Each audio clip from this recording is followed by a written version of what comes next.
broads in Atlanta. Just took the me in the family. Credit cards and the scammers. Hitting the licks in the van. Legacies. Hey, what do you say? Happy Saturday. Made a rhyme every time. Didn't know it, but I had to show it. This is the Jump Off with Mad Max, the variety show where we go from sports to movies to everything in between. And tomorrow night, Paris and I are going to be on talking about things that are a little off topic from sports, but still fun to talk about. We're talking conspiracy theories, we're talking aliens, we're talking the paranormal, and we're talking about cryptids. So that's tomorrow night's show, 7 p.m. Central Standard Time, and it is a show that is interactive. So anybody and everybody is welcome to hop on aboard. There's always the link in the description, and we thank you as always for being a part of the show. If you haven't done so already, please hit that subscribe, like, notification bell on whatever platform you may be, and we appreciate all of you wherever you're tuning in from. Tonight, Tony is taking the night off. Last night, we all had technical difficulties on StreamYard. That's why we weren't able to go on. But tonight, everything seems to have been resolved. So we went with it, or rather, I'm going with it. And I'm speaking about movies. I don't generally watch a great deal of television, and there were some movies that had me interested. And I finally had a chance to sit back and watch those movies. Those three movies were the Captain America Brave New World, the Thunderbolts movie, and then most recently, Sinners with Michael B. Jordan. Now, to start things off, before we go into the movies, just one quick plug here, guys. Let me get down here. Doing the old knee icing, you know how that goes. That's why I'm not camered up, because nobody needs to see that. Nobody wants to see that. But you will see the sponsor of said show here, and I'm going to make myself a little, once again, bear with me. So, sponsor, and then the ticker on the bottom will tell you everything else you need to know. And of course, big shout outs to everybody that helps and supports the channel. Raw Sports Radio with Super Dave, Water God TV with Rob Watergod, Hickory TDAU, the Dank and Underwhelming, who has just returned now. I just saw that he put an episode out this past Wednesday, and you could find all their descriptions in my playlist of all these guys through my YouTube channel. And we hit another milestone. We got to that 50 subscriber mark, so thank you all very much. And we also have hit over 155,000 views with, you know, just a small number of subscribers. So anything's possible. You got to put the work in and, you know, get in there and just do it. Just do it. That's what Bo said. So exciting stuff all the way around. Excited about tomorrow night's episode. And let's start things off with the movie that was the most underwhelming to me, in my opinion, out of the three movies that we're going to discuss. And the first one, as you could see, is going to be The Brave New World, the Captain America, where we have Sam Wilson as Captain America, formerly Falcon. I'm going to be honest with you guys. I did not like the movie. I didn't like it at all. And I'll tell you why. Number one, the way that they marketed the movie and expecting to see a lot more of the Red Hulk character played by Harrison Ford, since William Hurt had passed away, of course. And it's not that Anthony Mackie or Sam Wilson isn't a good Captain America. It's just that, and I don't want to ruin anything. I'm not going to try to give anything away if you haven't seen the movies yet, but I expect Captain America to be a super soldier as he has been throughout the comic books, just throughout canon as far as Marvel is concerned. It matters not what his ethnicity is or anything else. I want to see a super soldier, and that's not what we get in this movie. The other thing about this movie that we don't get is a lot of the Red Hulk, if any. We're going to see him at the end of the movie, and we get him for all of maybe, oh, I'd say 6 minutes is generous, but that's honestly probably right about where we get him.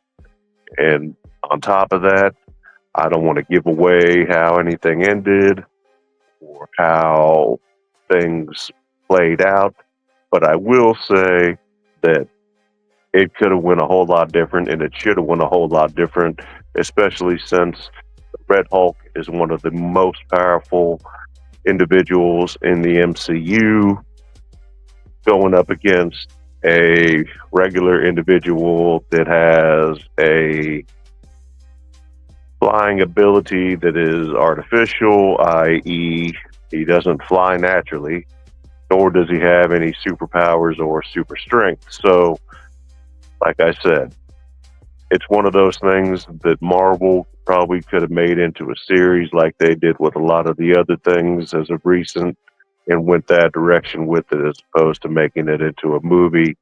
But that's my opinion.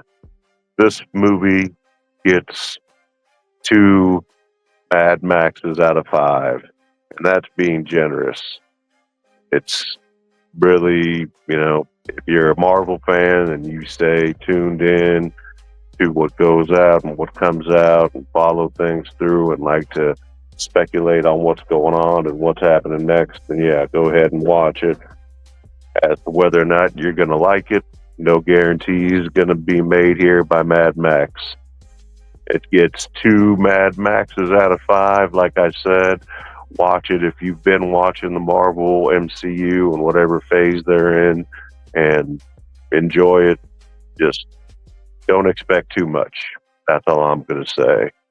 And while we're on Marvel, the next movie we're going to talk about on the list is going to be the Thunderbolts movie. Now, the Thunderbolts movie is one that I could honestly say surprised me, because Marvel went in the direction based on my perception of the movie to tackle mental health. As crazy as that sounds, and I don't want to give away a whole lot of the movie. It's one of my favorite movies because, as I am Russian, it was nice to have other Russian people in it that were not portrayed to be bad guy. You know what I'm saying? Like the Red Guardian and his daughter, Black Widow's sister. There are some question marks in the movie, of course, but ultimately it was a very entertaining movie. But at the same time, it does have undertones that are related to mental health. And if you haven't seen the movie yet, whether you haven't bought it or you haven't seen it in movie theaters, it is head and shoulders above the Captain America Brave New World movie and is well worth the watch. And I respect Marvel for addressing mental health in this movie in way of the Void, the character played by Sentry, also known as Bob. And once you watch the movie, you'll have a better understanding of why I say the things that I say when it comes to what they have addressed in the movie. And I think that they did a fantastic job of doing so. Not to mention, it had comedy, it had humor, but it was also serious in that it showed our struggles and how we could all relate to be in that void type scenario of emptiness and nothingness and loneliness and how it's easy to get stuck there, but having a support system around you and people who truly care and want you around can and will help you out of bad situations, of dark situations, ultimately, hopefully, get you out of that void and get you back into the real world of reality and help you find happiness however you can, wherever you can. And I thought it was an excellent movie. It's a lot better than I would have expected. And I recommend watching it. If you want to wait till it's out on Disney for free, go for it. It's one that I went ahead and don't have any buyer's remorse whatsoever on spending the $30 or $29.99 plus tax to own it, as I do with a lot of other movies. I didn't do that with Brave New World, and I wouldn't. But this one was well worth it. It was directed well. They could have went a little deeper into some of the characters, but all in all, it's getting 4 Mad Maxes out of 5. So, well worth the watch. Very entertaining. Highly recommended. You won't be disappointed. And like I said, I give kudos to Marvel for addressing mental health. And I think that if you watch the movie, you'll see that message and how Marvel addressed it was done in the right way, in my opinion. And of course, last but not least, the movie that is now out to watch for free on Max, the Michael B. Jordan movie, Sinners.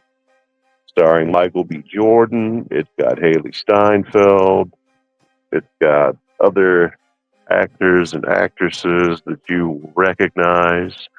It's set in the 1930s, 1932, I believe, in the Deep South, Mississippi to be exact, during an era of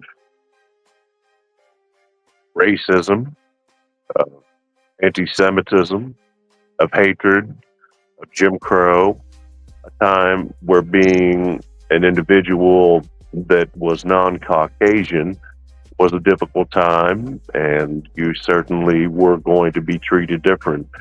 Down in the South, it was especially hard because not everybody accepted things as they did in the northern states, the western states, or even in the Midwest.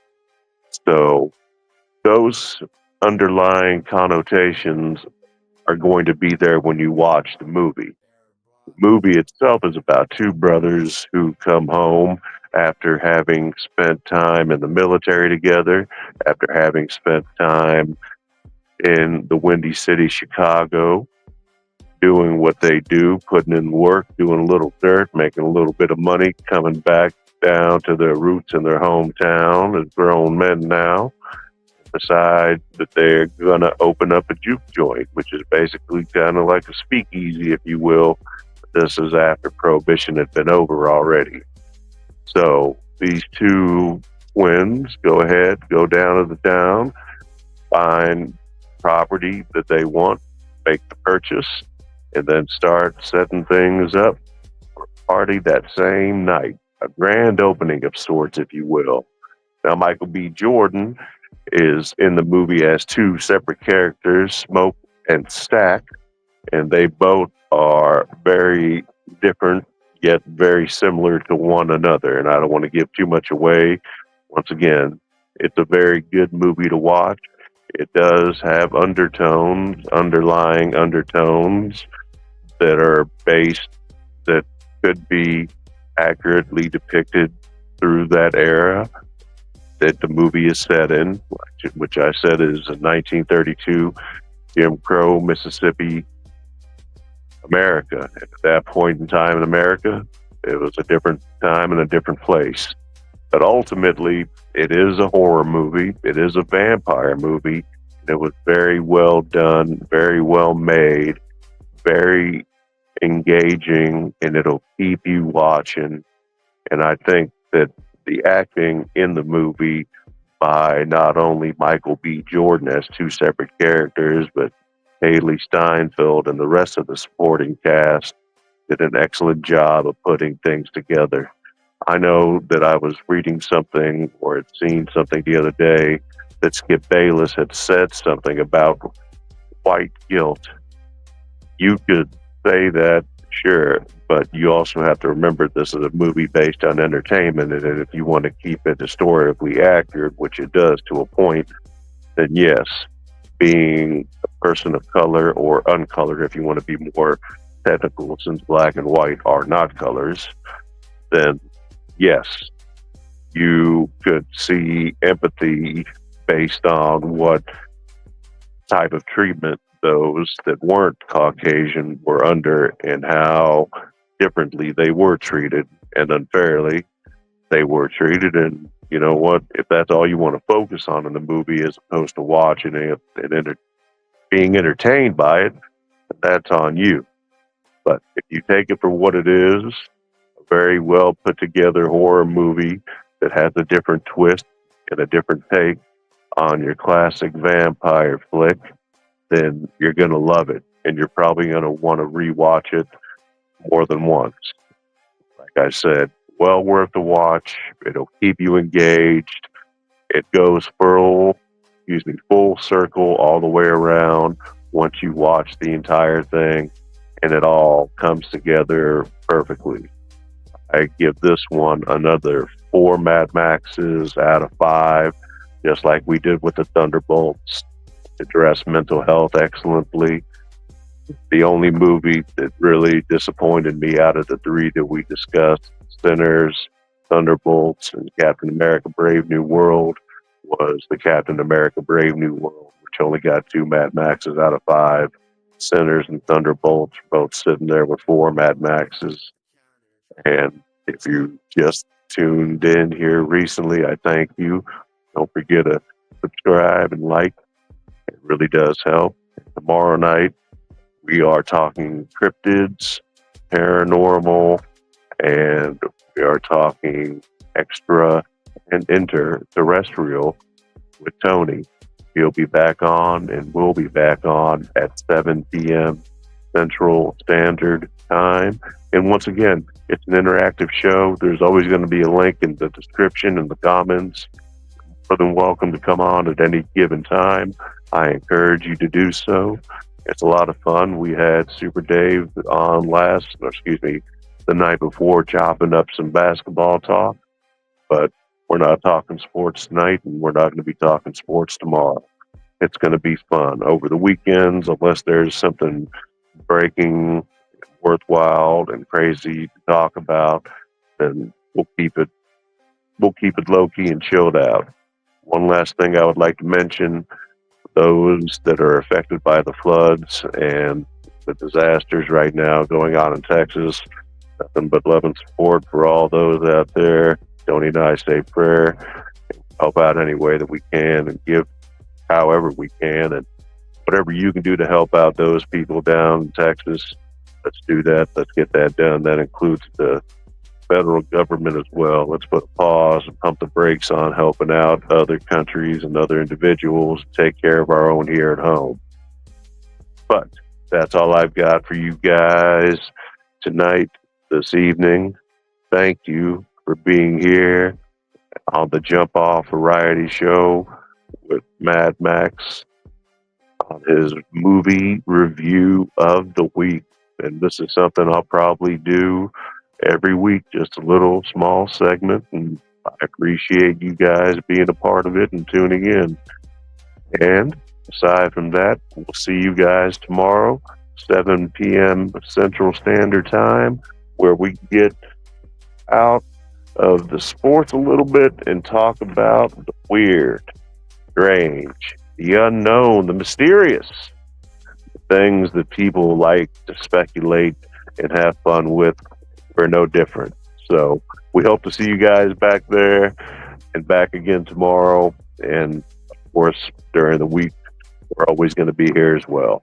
So thank you all very much. Have a great rest of your weekend. Be safe out there. I hope you had a happy 4th. We wish you nothing but the best. God bless Tony and I and the Jump Off Variety Show. Talk to you tomorrow. Deuces.